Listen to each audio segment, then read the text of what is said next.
Before giving birth, every Weddell seal widens her breathing hole with her teeth. This is to ensure that after she gives birth to her pup, she can return to the water smoothly. Once the hole is the right size, she climbs onto the ice, preparing to give birth in the severe cold of around 4 degrees Fahrenheit. A few minutes later, the pup is born, but in an instant, it leaves its mother's warm womb and lands on the cold surface. The drastic temperature change causes the pup to shiver uncontrollably, forcing it to snuggle against its mother for warmth. For more than a week after birth, the pup cannot go into the water. It must stay on the ice. But the weather in Antarctica is unpredictable, and soon a blizzard arrives, dropping the temperature below 40 degrees Fahrenheit. The exhausted mother protects her child from the raging wind with her own body.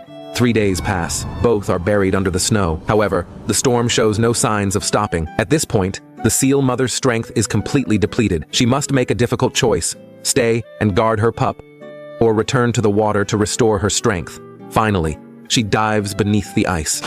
The pup watches her leave, closes its eyes, and quietly waits for its fate, praying that the storm will end. 7 days later, the blizzard finally subsides. The mother desperately surfaces to search for her child. At first, she only sees her pup's lifeless body. She cries out in agony, her voice hoarse, but her pup has overcome all difficulties and survived. The mother is greatly relieved.